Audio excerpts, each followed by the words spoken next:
Joining me for day 2 of our series this week that is all about National Inclusion Week.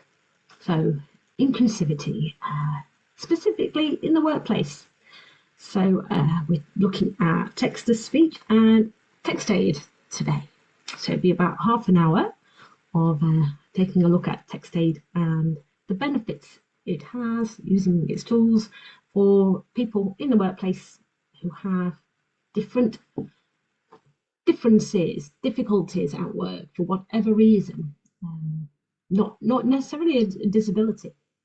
So we're going to take a look. But before we do, I thought we'd just take a look at what else is ahead of us this week at Aventido with the webinars. Just share my screen and show you that.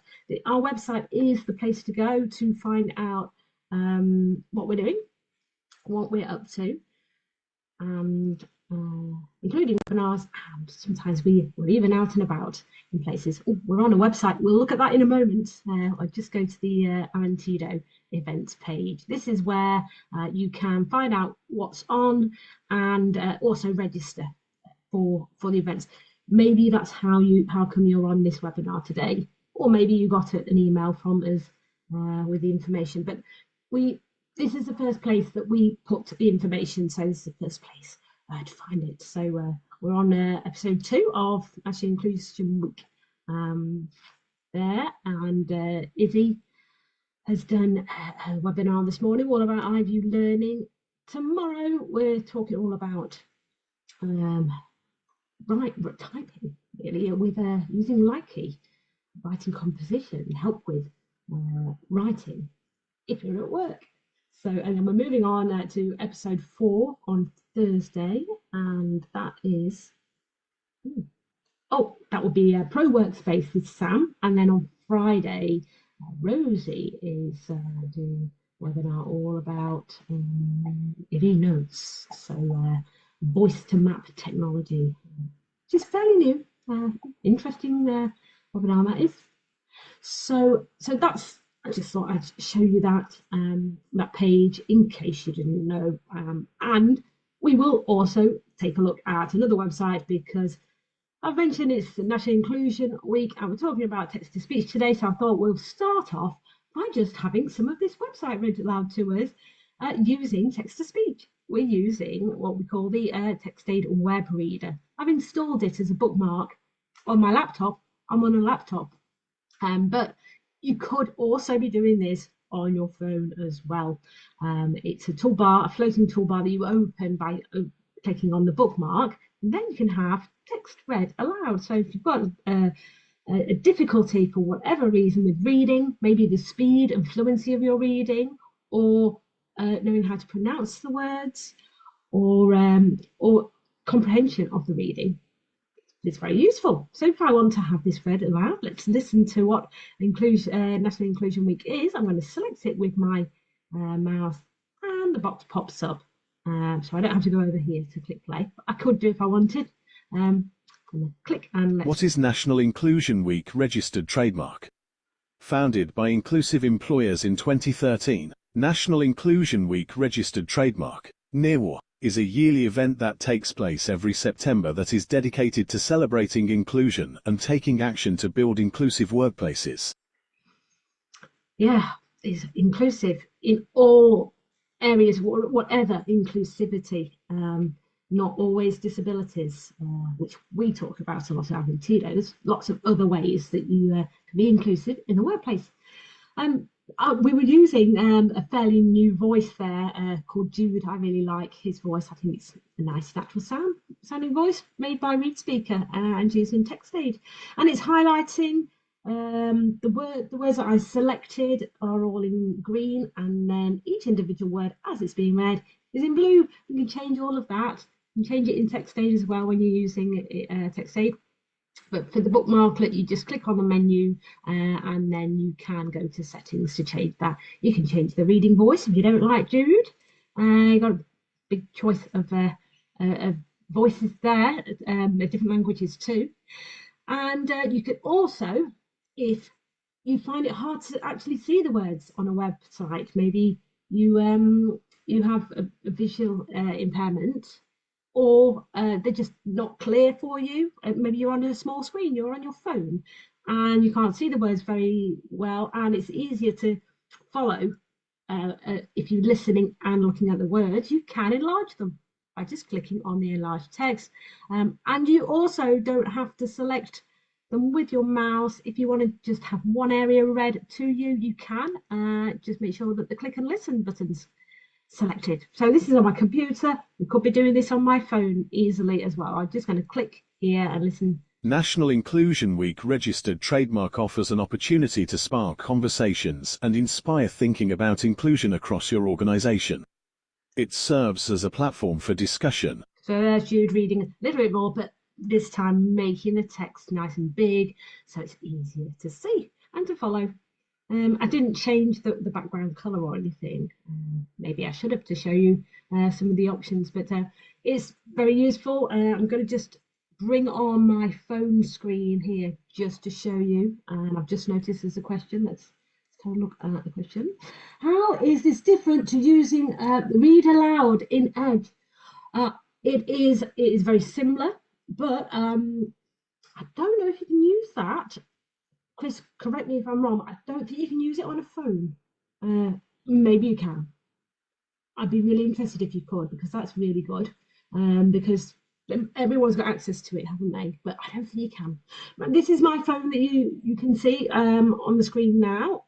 It's an Android phone, but you can use any. And if I've already got, I've got TextAid open here, look.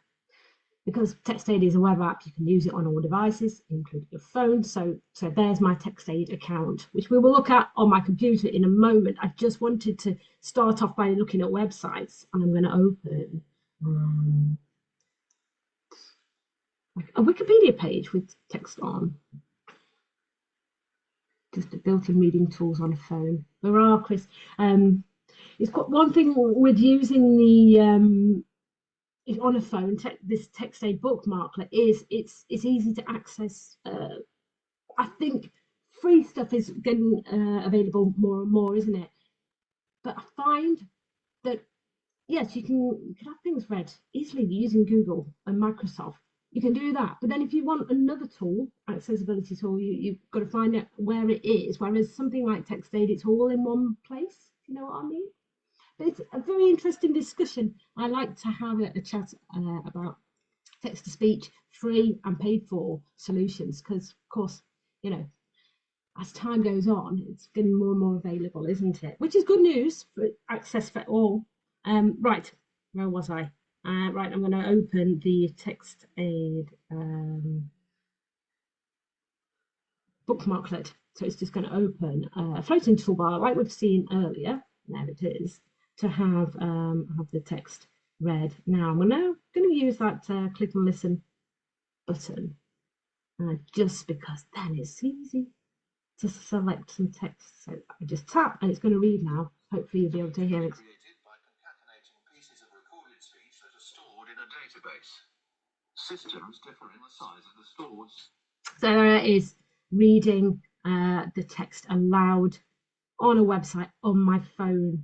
And I don't know how you do that without something like TextAid, but if there is something, that'll be really good, and let me know. Right, so yeah, TextAid is a web app. What you can see is it on my phone. All the buttons are on the left hand side, and they're just hidden the names because I've clicked on the little button at the top to hide them, because of course a phone screen is very small and you can't really see the documents if you've got all those name labels. So I'm going to hide those so you can see it better. I've got multiple documents open. This is what we're going to look at on the computer because it's easier to see, but I just wanted to show you that it's just the same on a phone, on an iPad, because it's my TextAid account but just opened on a different device, and all the tools are the same. So I just wanted to point that out right at the beginning.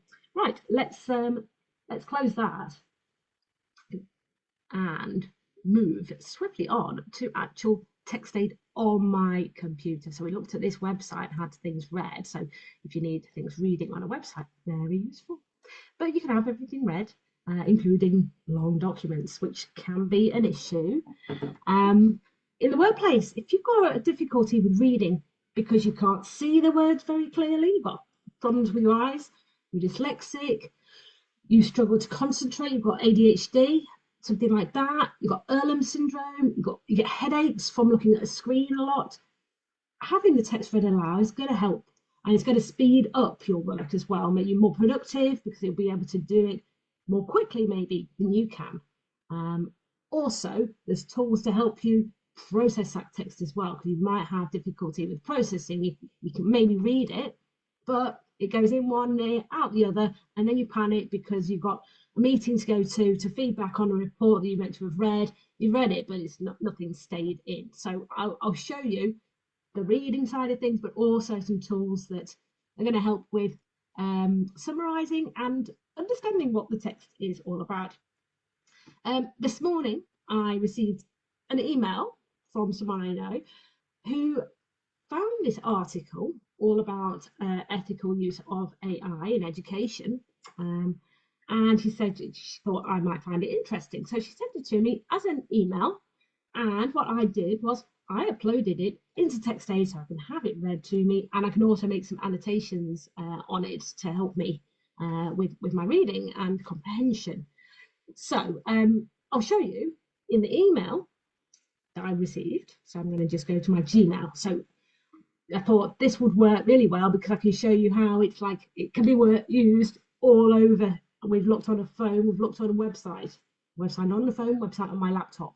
This is Gmail, so it's in my Chrome browser, can be in any browser. And if I wanted to have the text in an email read aloud, I can do that. I've downloaded the browser extension. So if I select the text, this is actually my reply.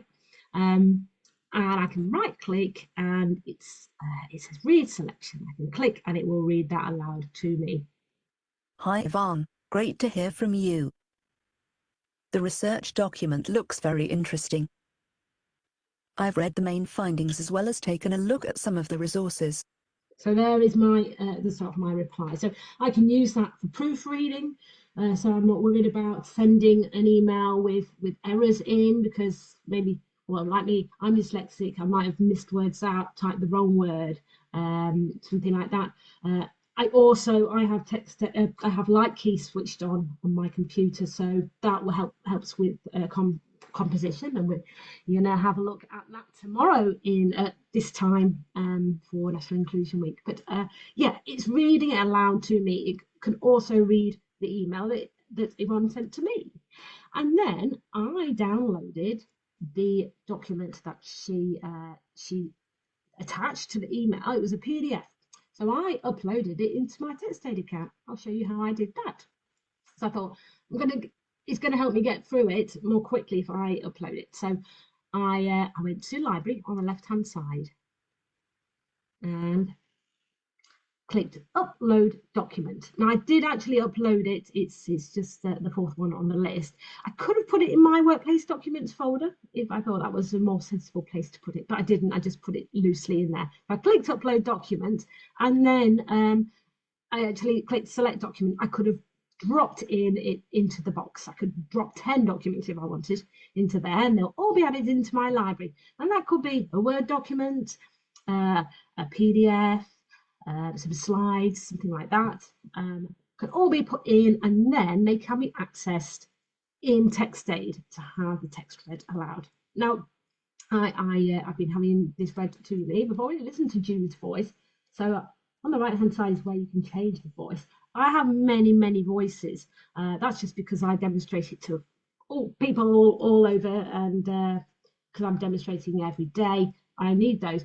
You do get 10 as standard through Access to Work, but you can choose what they are. So if you want specific languages, you can choose those, and different accents and things. You know, we've got like a nice Scottish voice, Vaden, Shannon, that's got Irish accent, South African, Indian, American. So lots of different English accent voices. They're all made by ReadSpeaker. That's what ReadSpeaker do. They make award-winning voices for things like text aid. So let's we'll listen to Aidan this time. So if I want to have this read to me, I can click listen. It's going to read from the top of the page all the way down, and then I have got automatic scrolling, so it will read the entire document to me if I want to. So that's really useful to getting all that content read more quickly than I could possibly read it. So I'll just select a little bit because you can do that as well. And a box pops up, I can click listen, it's going to read to me, just like we've seen before. So the above tools are classed as presenting low to moderate risk when implemented in educational settings. However, adherence to the guidelines stated in this document remains crucial to adopting. Now it's reading at 150 speed because I've altered it, so you can alter it, you can slow it down if that was a bit fast for you. But then you might want it to get through it quickly. You maybe can process it at that speed. So that's useful to be able to change the speed. You may also come across words you don't know what they mean. You'll be a bit embarrassed to ask your colleagues what it means, and also maybe you don't know how to pronounce it either. Maybe like this word here. So I could select it and just listen. Pedagogical basis. Well, he's still reading quickly, isn't he? Let's just slow him down a little bit. So I'll go to reading. Yeah, because especially if you want to hear how to pronounce it. So so there, where's the word? So if I select that, listen. Pedagogical. So I can hear it, pedagogical. And then if I wanted to look it up, I can do. So if I'm not sure what it means, I don't have to copy paste it into Google to find out. I can click on dictionary and then listen to a definition. I just have to agree with the other. There we are. It's a simple definition. 1. Pedagogical adjective. A. Relating to teaching. So it's a posh word that means like how you teach. There we are. There's an answer. So yeah, useful for understanding words that maybe you don't know, and you'd be embarrassed to let someone know you don't really know. So you can use text aid to find that out as well, and know how to pronounce it. So if you're going into a meeting, you're not going to be embarrassed about pronouncing it incorrectly. You can listen to that. So look up the words. You might have noticed also you can translate. So if you were working maybe for a company that and your English is not your first language, or you're working for a company that don't work as with English as a first language, you can translate words or full documents, 4 pages of text, into another language, including your own writing. So that's useful for inclusivity for people who are working in a second language. So that's useful. That's useful too. Now this document, it's laid out quite clearly. The text is fairly large and the spacing. It does have a white background, which is not useful for some people. But sometimes you get documents that are really like maybe columns and background colours white, and that's not easy for some people, especially if you've got difficult like Earlham syndrome, something like that. It's really handy to change the way a document looks. So what you can use is the button at the top, which is called text mode. Now this keeps the words the same but changes the way it looks, and you can choose how it will look. So if I click text mode, it's now removed the any of the formatting. It's still showing the table, but it's changed the background color, changed the font style, and I think the size is similar, but that's just because the document was quite big font anyway. But that's going to be maybe easier for someone to read using the text mode. You can move it back to layout mode if you prefer to look like that.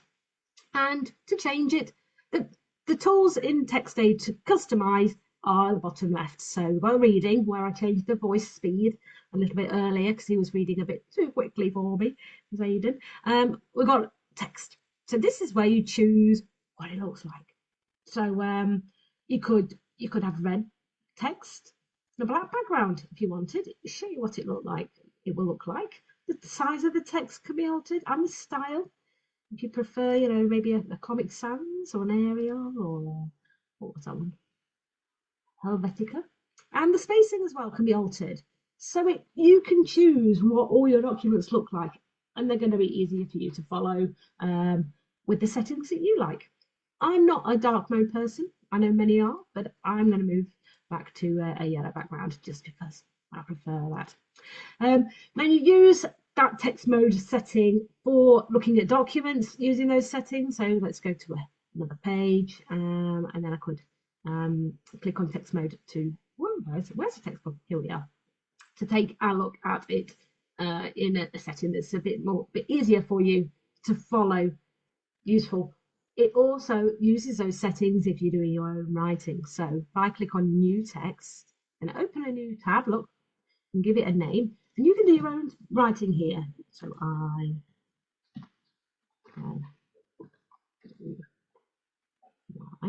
now this box has arrived. Yeah, appeared. Not arrived.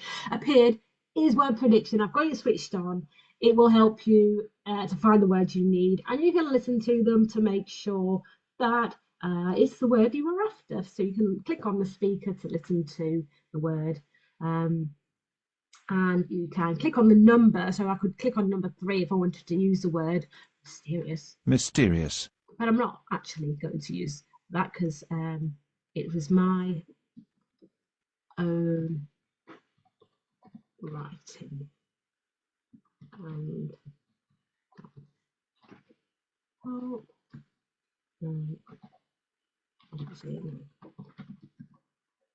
that brown that's appeared, that's light key. If you want to know more about light key, join same time, but tomorrow for the light key session. So that's what that is. I can use my right arrow or tab to use the suggestion of that little D. I can do my own writing and have help using text aid. So he's read it back to me as Hugh, so I can use it for proofreading. So I'm not very confident with my writing at work. I can listen back to it instantly, so I don't have to proofread it right at the end. I can do it as I go along and do my typing, and then we've got some help with finding the words you need with that word prediction. There is a little button, a dictate button. It is it's designed only for quickly getting ideas onto the computer, so is because it's quicker for you than actually typing them. I wouldn't say write a whole report or a whole email using that, because that's not really what it's designed for. That if you wanted something like that does that kind of assistive tech, you'd go for something like Dragon. Dragon is your tech for dictation of everything, including opening documents, doing all the commands as well. This is great for just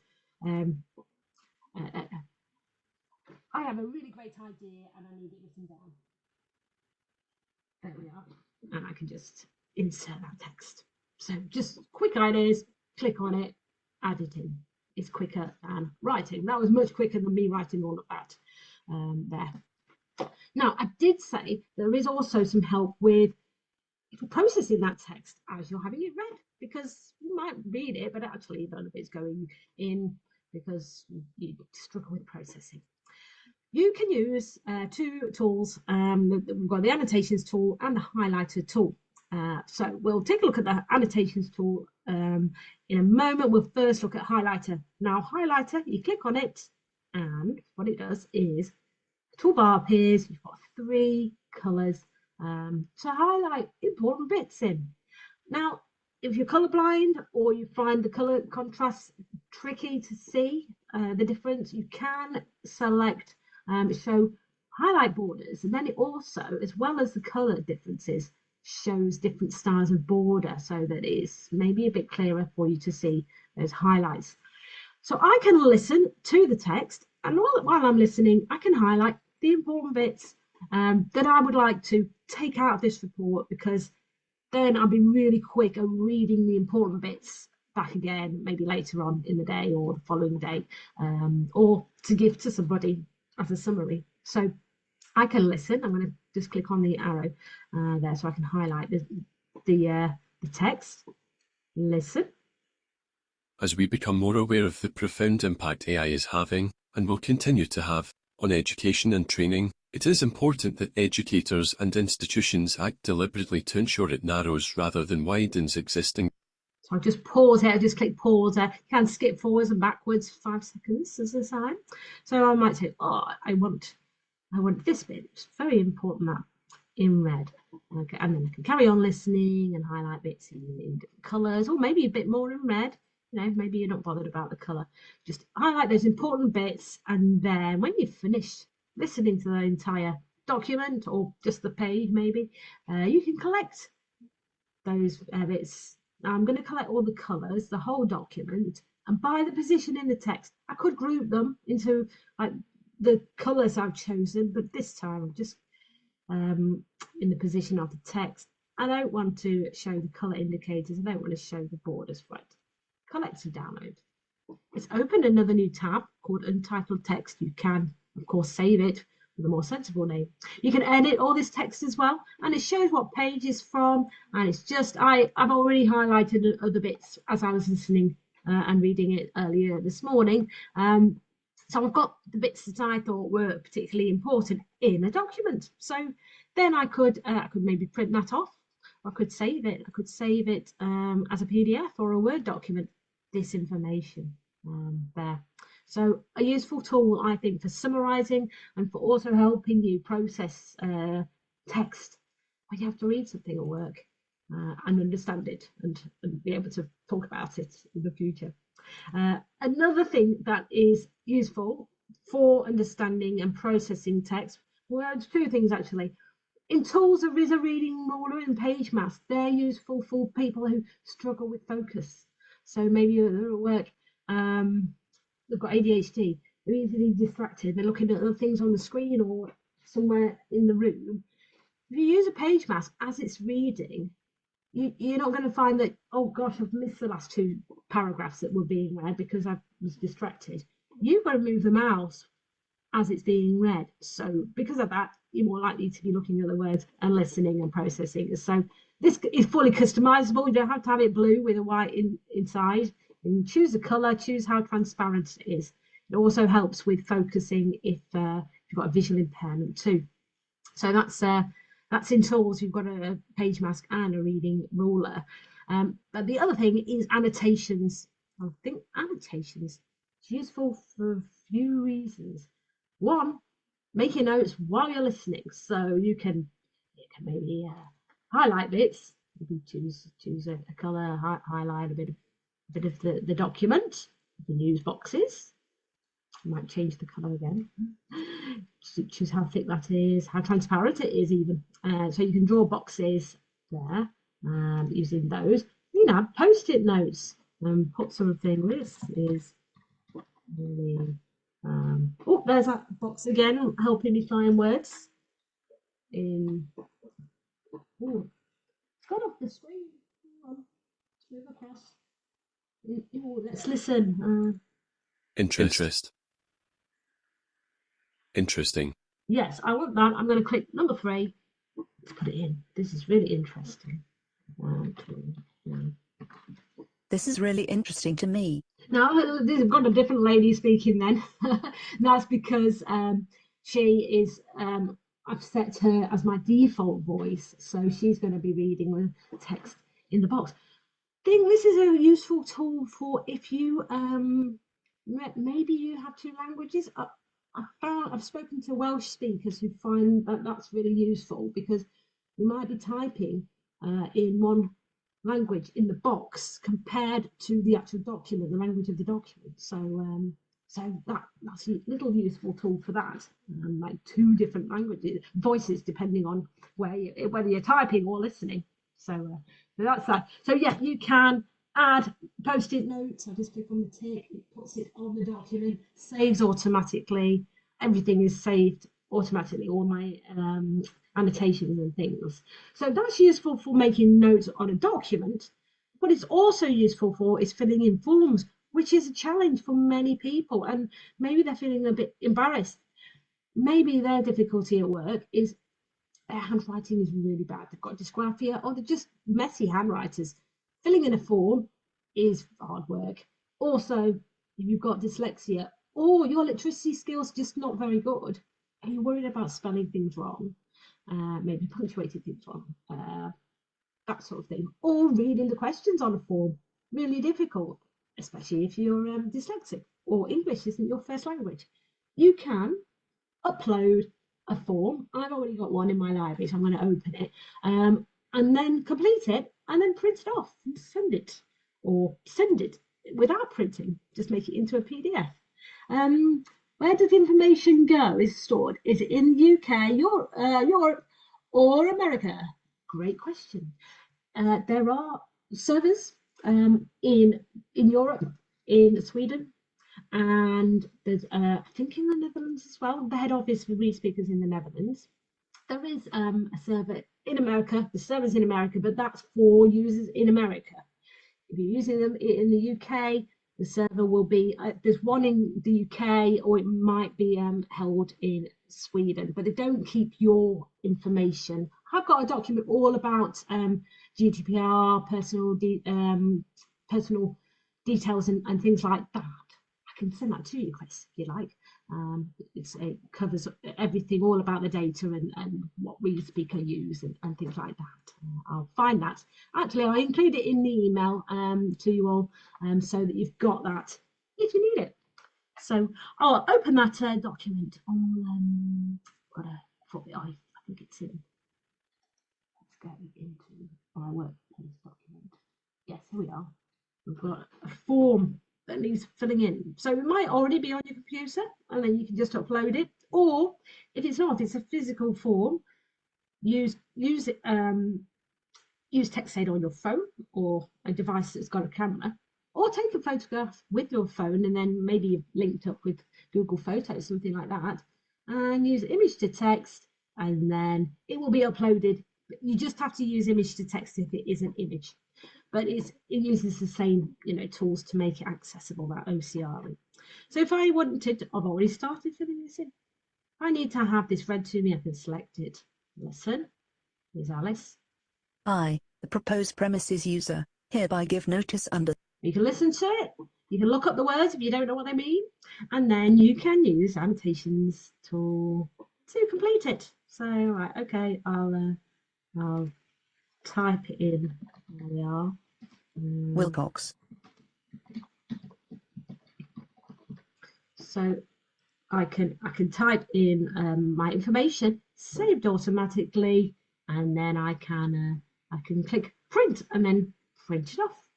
So that's another useful tool for people in the workplace who are worried about having to do handwriting on a form. You don't have to.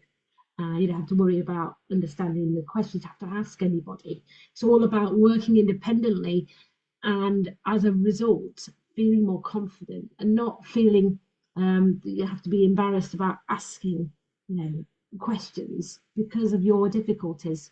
But nobody needs to know if you don't want them to. You can use something like TextAid, and there's tools there to help you feel more confident and more productive, because it's going to be reading maybe quicker than you can.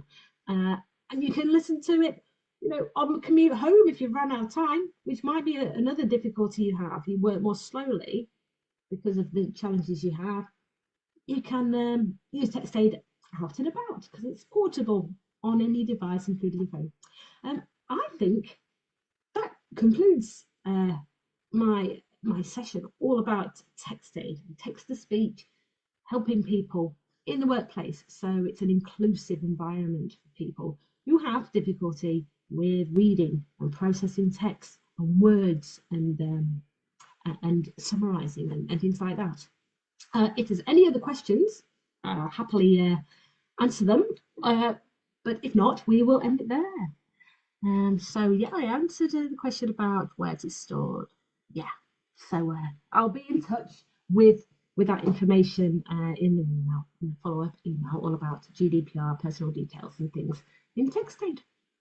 Well, thank you very much. Thank you for your time. Hopefully you can make it to tomorrow's webinar all about Likey in the workplace, helping with inclusivity. Thank you.